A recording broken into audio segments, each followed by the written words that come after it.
गाउँ बेसी गर्ने कुनै नारी भेट्यौ भने चिन्नु सोरैयाना तिनै हुन् तिनै मेरी आमा। आमा ए अहिले कुरा गर्छु भन न त। हेलो आमा उठिया छु म अहिले इन्टरभ्यू दिँदैछु अहिले पछि फोन गर्छु है तिमीलाई।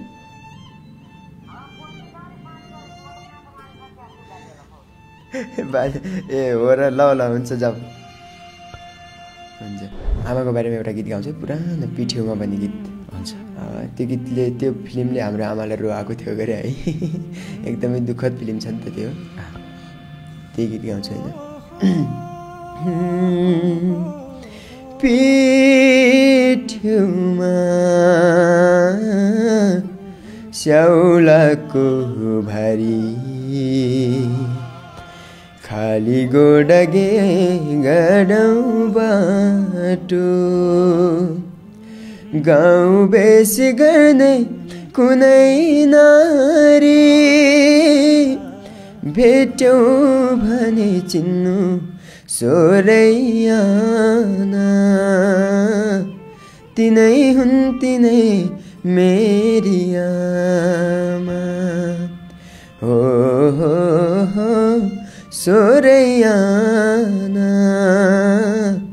तिनै हुन् तिनै मेरी आमा हो तिनै हुन् तिनै मेरी आमा।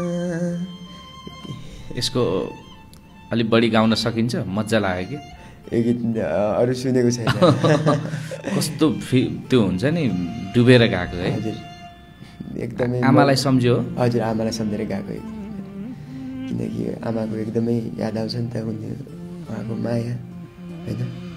आजसम्म चिन्ता पनि गरिरहेको होला होइन, चिन्ता गर्नुभएको होला छोरो कस्तो भयो होला भने अहिले भर्खर फोन गर्नुभयो।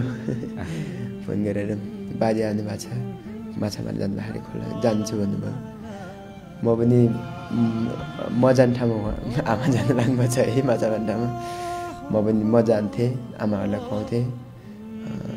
बाजे आउनु भएको रहेछ तर बाजे आएको म जान्थेँ होइन, म हुनु पाइनँ आमा जानुभएछ। ठिकै छ त्यही। ए भनेको अघि फोन गरेर चाहिँ हजुर खोलामा गएर माछा मारेर ल्याएर बाजेलाई खुवाउँछु भन्नुभएको हो। फोन गरेस् अब म तिमीलाई बाजे माछा उता हुन्न नि त सल्यानतिर, त्यही भएर होला माछा खाने मन लाग्यो होला। त्यही भएर फेरि माछा फेरि अब पाइन्छ नि त शान्ति नै। अब यस्तै थालमा सेतो टाला बाँधेर यत्रो सानो भुन बनाएर पिठो हालिदिएपछि आउँछ क्या माछा। त्यस्तो गरेर मार्छौँ। अनि त्यही मार्न म अहिले पछाडि फोन गर्छु, अहिले इन्टरभ्यू दिँदैछु भनेपछि पछाडि फोन नगरेस् साँझ फोन गरेस् अहिले म माछा मार्न लाग्छु भन्नुभयो। मनमा कस्तो लाग्यो त त्यो आमाले त्यस्तो भन्दा? त्यो माछा मार्ने ठाउँमा म जानु पायो हुन्थ्यो भन्ने लाग्यो नि त। किनकि खोलामा अलिक गाह्रो हुन्छ, खुट्टा हात होइन अलि हाम्रो जस्तो छैन नि त। हातमा प्लेट छ अझै त्यो फाल्ने पनि एकदम म जसरी पनि फाल्छु त्यो पनि होइन समय आयो भने।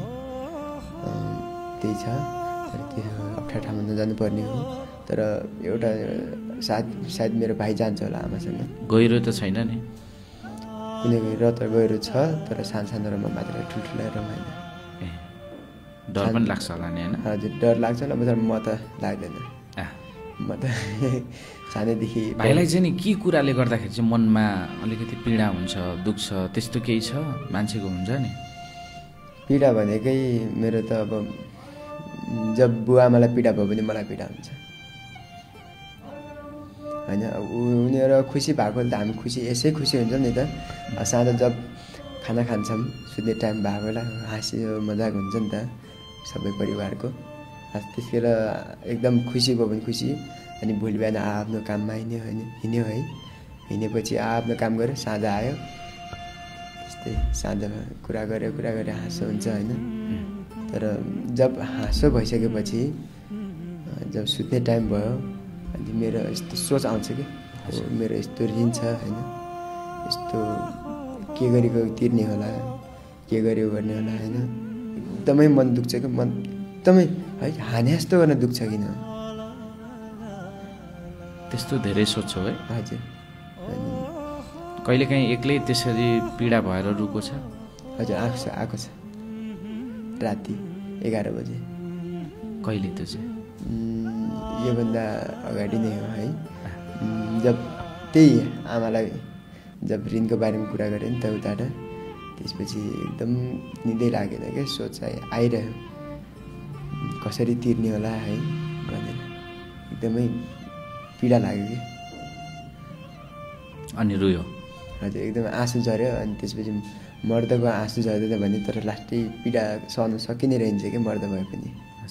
त्यसपछि यस्तो सोच आयो नि, यसो पल्टेर सोच्दा पछि यसो निदाइहाल्छ।